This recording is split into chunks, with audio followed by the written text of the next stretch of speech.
So we're going to be talking about sugar today. Okay. And I'm glad you guys both have joined me. I have a question for you before we start. What did you eat today? Just give me an example of a meal that you had today. Chicken with lots and lots of spices, matoke, and a bit of pilau. Okay. A bit. Okay. Good to know. I had eggs for breakfast and a slice of brown bread.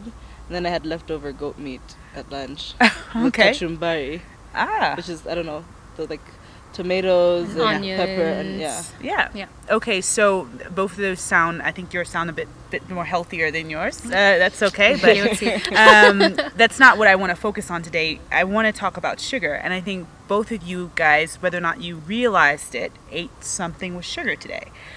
So your pilau, a lot of times in the pilaus when they make them here, they use these pre-made mixes. Most of the time in those pre-made seasoning mixes, they add some sugar to it just to increase the flavor and taste of the food. And then in your bread, of course, they add some sugar in bread. And there are a lot of myths about sugar, and I want to tackle a few of them today.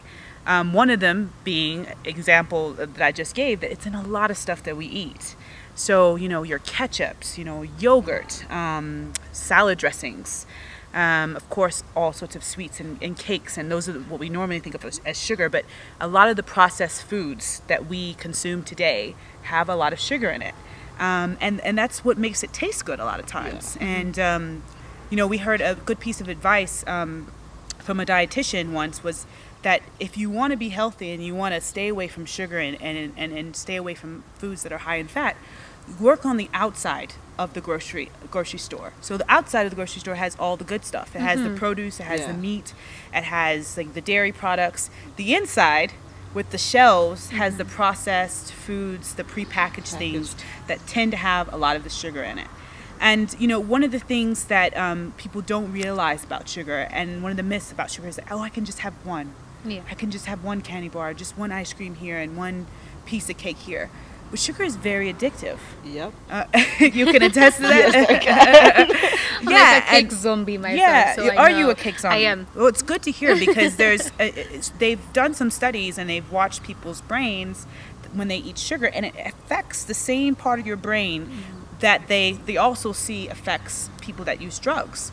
So they've done a lot of research into this, and it's found to be very addictive. So the idea that you can control it easily is not as simple as it sounds. So it might be very difficult for a lot of people that do develop this addiction for sugar to actually stop eating sugar.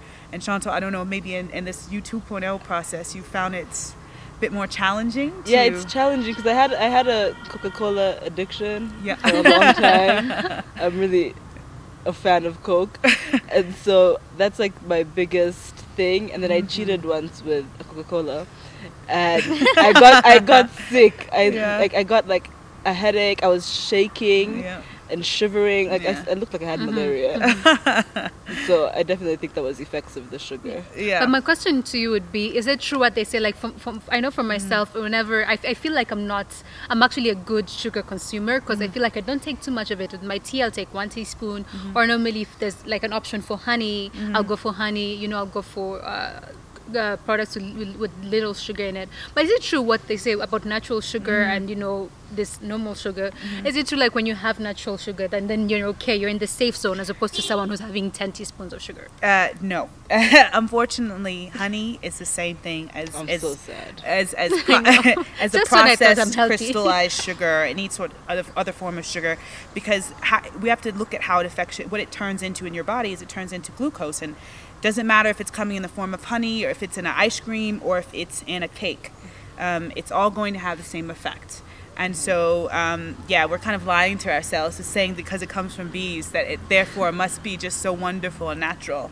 It still is sugar. And so you need to watch its quantities just as much as you would if you were using white sugar or brown sugar. My advice in general is that if you basically stay away from the processed foods, try to eat everything that's whole, and fresh. Yeah. And hasn't been touched by man in a factory, and that you cooked yourself, or that you go to some place and request that they cook it a certain way if you're going out to eat. And to also, you know, just if you are going to have it, to try to just keep it in moderation. Well, I'm a changed woman. Okay, all right. I want to hear about your next I'll stay meal. away from honey. Yeah. Okay. Sure.